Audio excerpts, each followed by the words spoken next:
اعوذ باللہ من الشیطان الرجیم، بسم اللہ الرحمن الرحیم۔ ہم علم عمرانیات BA پارٹ 2 کا نصاب پڑھ رہے تھے، جس میں آج ہمارا باب نمبر 19 ہے، جو ہے مواد جمع کرنے کے اوزار کے متعلق۔ سائنسی تحقیق کی ابتدا مواد جمع کرنے سے شروع ہوتی ہے۔ اس مواد پر نتائج اخذ کر کے حقائق کی دریافت اس کا نتیجہ ہے۔ سائنسی تحقیق کے جتنے مراحل پچھلے ابواب میں بیان ہو چکے ہیں، ان میں اگلا مرحلہ مواد کا حصول ہے، جس کے لیے ہم چند اوزار استعمال کرتے ہیں۔ ان اوزار میں سے سب سے اہم یہ ہیں۔ سب سے پہلے سوال نامہ ہے، اس کے بعد انٹرویو شیڈول اور انٹرویو گائیڈ۔ سوال نامہ گوڈ اور ہیٹ کے خیال میں ایک ترکیب ہے جس میں سوالات ایک فارم کی شکل میں ہوتے ہیں اور ان کے جواب دہندہ خود پر کرتا ہے۔ جس طرح ملازمت حاصل کرنے کے لیے فارم کی خانہ پوری کی جاتی ہے یا شناختی کارڈ حاصل کرنے کا فارم پر کیا جاتا ہے، تو اسی طرح فرد ایک سوال نامے کا تجربہ حاصل کرتا ہے۔ کالج میں داخلے کا فارم بھی سوال نامے میں شامل ہے۔ یہ مقداری نوعیت کی معلومات حاصل کرنے کے لیے استعمال ہوتا ہے۔ سوال نامہ بیانی اور وضاحتی تحقیق کے لیے موزوں ترین اوزار ہے۔ ڈاک کا سوال نامہ، انٹرویو گائیڈ، انٹرویو شیڈول اور سوال نامہ سارے ہی جوابات جمع کرنے کے اوزار ہیں۔ ان سب میں سوالات ہوتے ہیں۔ ڈاک کا سوال نامہ سوالوں کا ایسا سیٹ ہے جو خود منظم ہو۔ اس میں جواب دہندہ کا انٹرویو کنندہ کے سامنے موجود ہونا ضروری نہیں، بلکہ سوال نامہ بذات خود جو جواب دینے کی ہدایات اور طریقوں سے مزین ہوتا ہے۔ جواب دہندہ سوال پڑھ کر جوابات خود تحریر کرتا ہے۔ یہ سوال نامہ محدود ضروریات کے تحت مواد جمع کرنے میں مفید ہے، جس کی تکمیل کے لیے 10 سے 15 منٹ تک کا وقت لگ سکے گا۔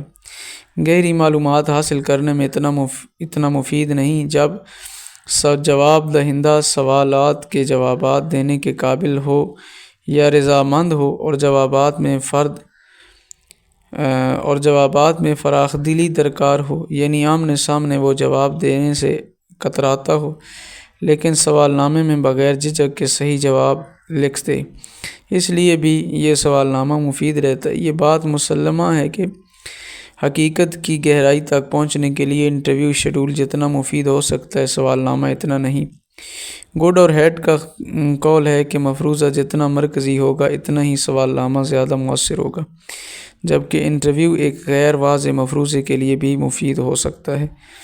بلکہ یہ ضروری ہے کہ سوال نامے کو ٹیسٹ کرنے کے لیے انٹرویو کا طریقہ استعمال کرنا چاہیے، یعنی مفروضے میں مرکزیت ہوگی تو اس کے مطابق سوالات بھی زیادہ مؤثر ہوں گے اور سوال نامہ مفید رہے گا۔ لیکن اگر مفروضہ اتنا واضح اور صاف نہیں تو اس میں انٹرویو مفید ہوگا، کیونکہ سوالات کی خامیوں کو انٹرویو کے ذریعے پورا کیا جا سکتا ہے۔ پیش آزمائش، سوال نامے کے تیار کرنے کے بعد اس کی آزمائش کی جائے۔ یہ آزمائش سوال نامے کو افراد پر استعمال کرنے سے ہوتی ہے۔ سوالوں میں جو خامیاں ہوتی ہیں ان کا علم ہو جاتا ہے، پھر تصحیح ہونے کے بعد سوال نامہ اپنی درست حالت اختیار کر لیتا ہے۔ سوال نامے کو آزمائش کے طور پر جواب دہندہ میں استعمال کرنے سے اس کی صحت کا معیار بلند ہو جاتا ہے، غیر ضروری سوالات نکل جاتے ہیں، ضروری سوالات کا اضافہ ہوتا ہے، مبہم سوالات کی وضاحت کر لی جاتی ہے۔ سوال نامے کی زبان اور الفاظ میں سادگی اور سلاست پیدا ہو جاتی ہے۔ سوال نامے کے جوابوں کی صحت کے لیے ضروری ہے کہ جہاں ضروری ہو وہاں تفتیشی سوالات رکھے جائیں، تاکہ جواب دہندہ اگر حقیقت کو ظاہر کرنے سے گریز کر رہا ہے تو اس سوال سے وہ معلوم ہو جائے، یا اگر غیر دانستہ طور پر غلط جواب دے گا تو اس کی درستی تفتیشی سوال سے ہو جائے گی۔ تعارفی خط، سوال نامے کے تعارفی خط میں جواب دہندہ سے درخواست کی جاتی ہے کہ وہ اس سوال نامے کی اہمیت کے پیش نظر جواب دے۔ سوال نامے میں شامل سوالات کے شبہات و شکوک کو واضح طور پر بیان کر کے انہیں دور کیا جاتا ہے۔ یہ خط مختصر ہوتا ہے کیونکہ اکثر جواب دہندے لمبے خطوط پڑھنا پسند نہیں کرتے۔ اس خط میں اس ادارے اس ادارہ یا اتھارٹی کا تذکرہ ضروری ہے جس کے تحت یہ تحقیق کی جا رہی ہے۔ کوئی حقیقت مخفی نہیں رکھی جاتی۔ اس تحقیق کی ضرورت کیوں پیش آئی، اس کے چند مقاصد مختصر الفاظ میں بیان کیے جاتے ہیں۔ جواب دہندہ کا سوال نامہ و تحقیق کی جانب راغب ہونا ضروری ہے، اس لیے جوابوں کی طرف اسے راغب کیا جاتا ہے۔ سوالوں کے جوابات پر کرنے کا طریقہ مختصر طور پر بیان کیا جاتا ہے۔ اخیر پر محقق یہ وعدہ کرتا ہے کہ ان کے جوابات کو مخفی رکھا جائے گا اور اس بات کی ضمانت دی جاتی ہے کہ اس کی مہیا کردہ معلومات کو ہرگز اس کے خلاف استعمال نہ کیا جائے گا۔ سوال نامے کی روانگی۔ ڈاک کے سوال نامے جواب دہندہ کو ڈاک سے بھیج دیے جاتے ہیں اور وہ ان سے درخواست کی جاتی ہے کہ پر کرنے کے بعد واپس کر دیں۔ ان کے ساتھ اپنے پتے والا جوابی لفافہ ہونا چاہیے جس پر ڈاک کی ٹکٹیں بھی لگی ہوں۔ سوال نامہ بھی ساختی نوعیت کا اوزار ہے جس سے کسی مسئلے یا حالت پر مخصوص جوابات حاصل کیے جاتے ہیں۔ کوئی سوال نامہ بقول پی وی ینگ کم از کم 3 یا 4 سوالوں پر مشتمل ہوتا ہے اور زیادہ سے زیادہ 10 صفحات پر یا اس سے بھی زیادہ ہو سکتا ہے۔ سوال نامے کے چہرے پر تعارفی خط میں اپنی تحقیق کا مقصد واضح الفاظ میں بیان ہونا چاہیے۔ تحقیق کی کائنات کیا ہے، نیز اس کے سب سے اوپر حاشی میں بڑے حروف میں لفظ خفیہ لکھا جائے اور اخیر پر بڑے ادب کے ساتھ جواب دہندہ کا شکریہ ادا کرتے ہوئے اپنا پورا پتہ لکھا جائے۔ اچھے سوال نامے کی تشکیل اور خوبیاں۔ اچھے سوال نامہ یا انٹرویو شیڈول کی تشکیل میں درجہ ذیل باتوں کا دھیان رکھنا ضروری ہے۔ غیر ضروری سوالات سے پرہیز۔ سوال نامہ ہو یا انٹرویو شیڈول، سب میں سوالات کا ایک سیٹ ہوتا ہے۔ ان دونوں میں یہ خوبی مشترک ہے، اس لیے سوالوں کی تشکیل سب کے لیے ضروری ہے۔ سوالات چاہے تھوڑے سے ہوں بقول گڈ اینڈ ہیٹ لیکن مقصد میں گہرے ہوں، یعنی اس میں غیر ضروری سوالات شامل نہیں ہونے چاہیے۔ تحقیق کے مرکزی مسئلہ سے تعلق۔ یہ تو ہمیں معلوم ہے کہ مفروضے کے کم از کم 2 متغیرات ہوتے ہیں اور ہر متغیر کی کئی مظاہر ہوتے ہیں اور ہر مظاہر کے کئی اشارے ہوتے ہیں۔ یہ اشارے ہی ہمارے مواد ہیں۔ ہمارا یعنی ایک مفروضے پر بہت سے اشارے ہوتے ہیں۔ ان اشاروں کے لیے جو سوالات تشکیل دیے جاتے ہیں وہ ہمارے سوال نامہ ہے، یعنی جو بھی سوالات ہمارے سوال نامہ میں شامل ہوں ان کا تحقیق کے مرکزی مسئلہ سے تعلق ہونا چاہیے۔ بکھرا ہوا بے ربط سوال نامہ مفروضے کی آزمائش میں چنداں مفید نہیں۔ فہم و بصیرت۔ سوال نامہ تیار کرنے کے لیے فہم و بصیرت کی ضرورت ہے۔ محقق پہلے تو اپنے مسئلے کو اچھی طرح سمجھے، اپنا تجربہ اور دستیاب مواد سے استفادہ کرے، سوالات کا رف خاکہ تیار کرے، آہستہ آہستہ اپنے سوالات کو صاف کر کے ساختی سوالات تیار کرے۔ دوستوں اور محقق سے مشورہ۔ سوال نامہ علیحدگی میں تیار نہ کرے بلکہ تیاری کے دوران دوست، رفقا اور دوسرے محققین جو اس شعبے میں کام کر رہے ہیں ان سے صلاح و مشورہ کرے اور سوال نامہ تیار کرنے کے بعد فیلڈ میں جانے سے پہلے ان کو دکھائے اور ان کی رائے لے۔ سوالات سادہ سے پیچیدہ کی طرف ہوں۔ سوالات کی بناوٹ سادہ سے پیچیدہ کی طرف ہو، یعنی پہلے سادہ اور آسان سوالات ڈالے جائیں تاکہ جواب دہندہ اپنا اعتماد قائم کرے اور اپنی فہم بڑھا لے، پھر اسے پیچیدہ سوالات پوچھے جائیں جس کے لیے اس ترتیب سے سوالات کا بنا ہونا ضروری ہے۔ ذاتی نوعیت کے سوالات سے پرہیز۔ ایسے سوالات جس سے محسوس ہو کہ اس سے جواب دہندہ کی ذاتی زندگی میں مداخلت ہوگی یا یہ احساس حساس ہوں گے سے پرہیز کیا جائے۔ تعارفی خط یا بیان دلچسپ ہو۔ سوال نامہ یا انٹرویو شیڈول تیار کرتے وقت تعارفی خط یا بیان دلچسپ ہو تاکہ جواب دہندہ کی سوال نامہ کی طرف دلچسپی قائم ہو اور وہ جوابات خوش ہو کر دے۔ اختلافی سوالات سے گریز۔ مذہبی، سیاسی و لسانی اختلافات سے متعلقہ سوالات بنانے سے گریز کیا جائے اور اگر تحقیق ہی اس قسم کے عنوانات پر ہو تو پھر ان کو اس طرح پوچھا جائے کہ جواب دہندہ کے جذبات، اقدار و عقائد متاثر نہ ہوں۔ سادہ بے ضرر سوالات کی نوعیت سادہ، عام فہم اور بے ضرر ہونی چاہیے۔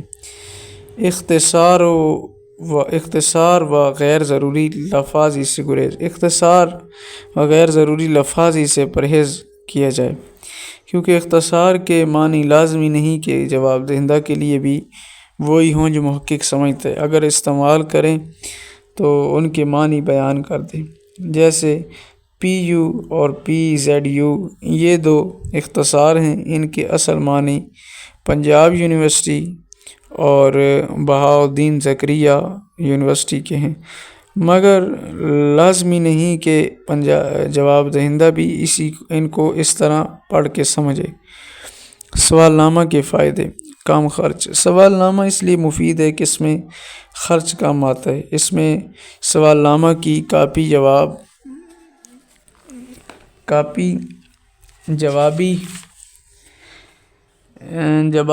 جوابی لفافے کے ساتھ جواب دہندہ کو بھیج دی جاتی ہے اور وہ خود اس کو پڑھ کر جوابات لکھ کر واپس محقق کو بھیج دیتا ہے، جس کی وجہ سے یہ کم خرچ طریقہ ہے۔ کثیر تعداد کا مطالعہ۔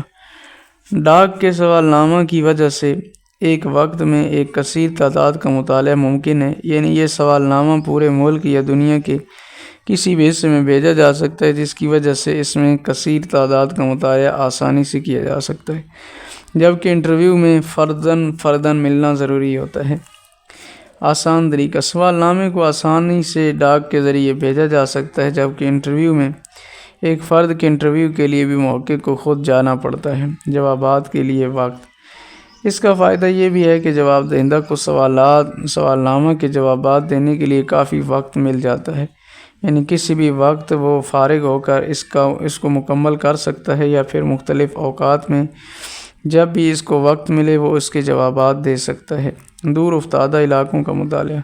اس کی بدولت دور افتادہ علاقوں کا مطالعہ ممکن ہے، یعنی محقق کو خود نہیں جانا پڑتا، جس سے تحقیق میں بہتری آتی ہے اور معلومات کے ذخیرہ میں اضافہ ہوتا ہے۔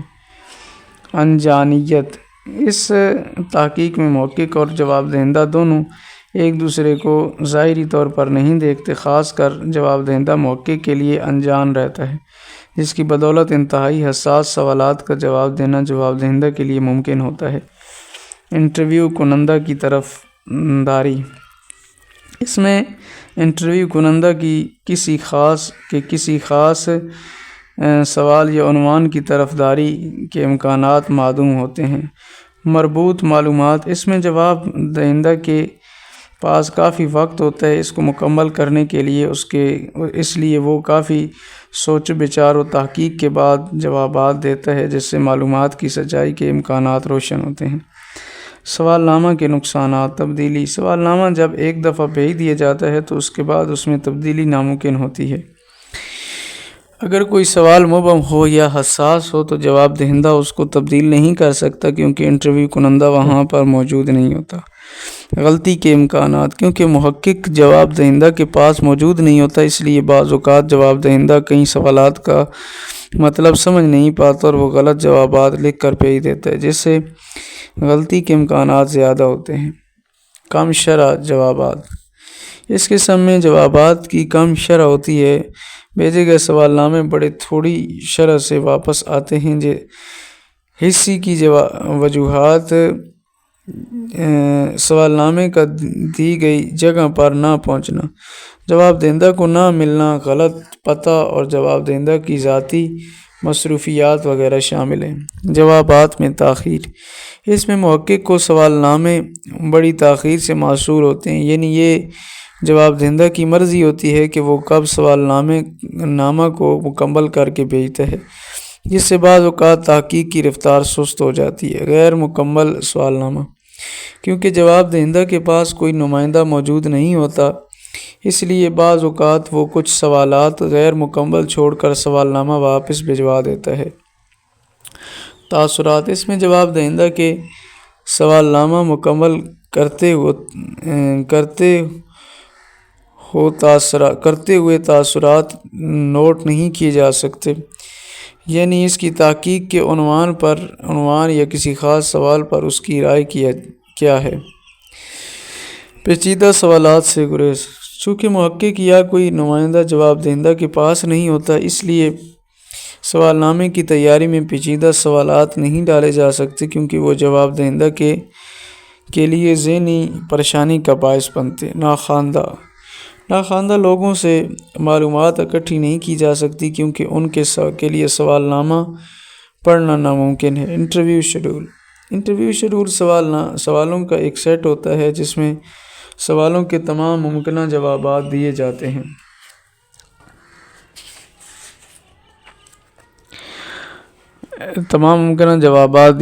جو انٹرویو کنندہ دوسرے شخص سے آمنے سامنے ہو کر جواب دریافت کر کے پر کرتا ہے، اور اس میں ممکنہ جوابات موجود ہوتے ہیں۔ انٹرویو شیڈول اور سوال نامہ طریقوں میں عام مشترک چیز یہ ہے کہ دونوں میں سوالات ہوتے ہیں۔ سوال نامے میں دونوں افراد کے درمیان آمنے سامنے ملاقات نہیں ہوتی۔ شیڈول میں انٹرویو کنندہ سوالات کے جوابات انٹرویو دہندہ سے حاصل کر کے خود پر کرتا ہے۔ انٹرویو شیڈول میں انٹرویو کنندہ ان جذبات و احساسات کا خود مشاہدہ کرتا ہے جن کا انٹرویو کنندہ اظہار کرتا ہے، جبکہ سوال نامہ میں ایسی حالتوں کا پتہ نہیں چلتا۔ انٹرویو شیڈول اور سوال نامہ مقداری نوعیت کی معلومات حاصل کرنے کے لیے استعمال ہوتے ہیں، جبکہ انٹرویو گائیڈ کیفی نوعیت کی معلومات دیتے ہیں۔ یہ بیانی اور وضاحتی تحقیق میں استعمال ہوتے ہیں۔ انٹرویو شیڈول بقول گڈ اور ہیڈ 30 منٹ تک ہو جانا چاہیے۔ اس سے زیادہ وقت لگے تو جواب دہندہ اکتا جاتا ہے، بلکہ جتنا ہو سکے کم از کم صرف کرنا چاہیے۔ جواب دہندہ کی دلچسپی کا ہونا ضروری ہے۔ اگر وہ دلچسپی نہ لے تو جواب دینے سے انکار کر سکتا ہے یا کئی سوالوں کے جواب دینے سے گریز کر سکتا ہے۔ اس میں دلچسپی پیدا کرنے کے لیے ضروری ہے کہ تحقیق کا مقصد اس طرح بیان کیا جائے کہ اس سے تعلق قائم ہو جائے، یا اس کا مفاد اس میں نظر آئے، یا اس کی بستی کے مسائل سے اس تحقیق کا تعلق ہو۔ نیز ابتدا میں سادہ سوالات ہونے چاہیے جن کے جواب میں گہرا سوچ و بچار نہ ہو۔ ذاتی سوالات پوچھنے سے گریز کیا جائے۔ ان میں انٹرویو شیڈول اور سوال نامہ دونوں مکمل طور پر ساختی نوعیت کے ہیں۔ ساختی سوالوں کی مثال یہ ہے، جیسے سوال ہے آپ کی عمر کیا ہے؟ ان جوابوں میں سے کوئی ایک ہوگا۔ 25 سال سے کم، 50 سال کے درمیان ہے، 50 و 75 سال کے درمیان، یا 75 و 100 سال یا اس سے زائد ہے۔ غیر ساختی انٹرویو وہ ہنر ہے جس میں انٹرویو کنندہ کسی مسئلے یا حالت کو جاننے کے لیے معلومات حاصل کرتا ہے۔ ان معلومات سے پھر سوال نامہ یا انٹرویو شیڈول تیار کرتا ہے۔ اس باب کے آخر میں نمونے کے طور پر سوال نامہ انٹرویو شیڈول دیا گیا ہے۔ انٹرویو شیڈول کے فوائد۔ لچک۔ اس کا ایک بڑا فائدہ یہ ہے کہ اس کے سوالوں کے پوچھنے میں فکروں کی بناوٹ میں لچک ہوتی ہے، کیونکہ محقق خود وہاں موجود ہوتا ہے۔ اس لیے اگر کوئی سوال جواب دہندہ کو سمجھ نہ آئے یا اس کے لیے حساس ہو تو محقق اس کو دوبارہ پوچھ سکتا ہے، سمجھ سکتا ہے، سمجھا سکتا ہے، یا پھر اس کے پوچھنے کا انداز تبدیل کر سکتا ہے۔ جوابات کی شرح۔ چونکہ اس میں محقق و جواب دہندہ آمنے سامنے بیٹھے ہوئے ہوتے ہیں، اس لیے ان میں جوابات دینے کی شرح زیادہ ہوتی ہے۔ تاثرات۔ اس میں محقق جواب دہندہ کے تاثرات کو بھی محفوظ کر سکتا ہے۔ ماحول پر کنٹرول۔ انٹرویو کنندہ کا انٹرویو کی جگہ کے ماحول پر کنٹرول ہوتا ہے، یعنی وہ اگر چاہے تو علیحدگی میں انٹرویو لے سکتا ہے، جبکہ سوال نامہ میں یہ مرضی جواب دہندہ کی ہوتی ہے۔ سوالوں کے پوچھنے کی ترکیب۔ اس میں سوالوں کے پوچھنے کی ترتیب انٹرویو کنندہ پر منحصر ہوتی ہے۔ وہ چاہے تو ذاتی نوعیت کے سوالات پہلے پوچھے یا بعد میں، سیاسی قسم کے سوالات درمیان میں پوچھے یا آخر میں۔ مکمل جوابات۔ اس میں مبہم و غیر مکمل جوابات حاصل نہیں ہوتے، چونکہ انٹرویو کنندہ وہاں موجود ہوتا ہے، اس لیے وہ ان کو مکمل اور واضح کرنے کے بعد انٹرویو ختم کرتا ہے۔ غلط و جھوٹی معلومات سے بچاؤ۔ جواب دہندہ انٹرویو کنندہ یا محقق کو اس طریقے میں دھوکہ نہیں دے سکتا، کیونکہ وہ غلط معلومات فراہم کر دے نہیں دے سکتا کہ وہ غلط معلومات فراہم کر دے، جبکہ سوال نامہ میں یہ بھی ممکن ہے کہ وہ اپنا سوال نامہ کسی اور فرد سے مکمل کروائے۔ اس لیے اس طریقہ میں انٹرویو کنندہ اپنی موجودگی کی وجہ سے دیگر حالات سے معلومات کی سچائی کا اندازہ لگا لیتا ہے۔ ناخواندہ لوگوں کی معلومات، اس میں ناخواندہ لوگوں سے بھی معلومات لی جا سکتی ہیں۔ انٹرویو شیڈول کے نقصانات: مہنگا، یہ طریقہ کار کافی مہنگا ہوتا ہے اور اس میں وسائل کی زیادہ ضرورت پڑتی ہے، کیونکہ انٹرویو کنندہ کو گھر جانا پڑتا ہے، رابطہ کرنا پڑتا ہے۔ وقت، اس طرح کی تحقیق میں وقت کا ضیاع بھی ہوتا ہے اور تحقیق کی رفتار سست پڑ جاتی ہے، کیونکہ بعض اوقات جواب دہندہ سے رابطہ نہیں ہو پاتا، خاص کر اگر عوامی لوگوں کا انٹرویو کرنا ہو تو یہ زیادہ مشاہدے میں آیا ہے۔ طرفداری، اس میں انٹرویو کنندہ کی اپنی مرضی، ذاتی پسند ناپسند کے شامل ہونے کے امکانات زیادہ ہوتے ہیں، خصوصاً مذہبی و سیاسی سوال پر زیادہ ہوتے ہیں۔ انجانیت، اس میں انجانیت کے امکانات کم ہوتے ہیں۔ انٹرویو کنندہ و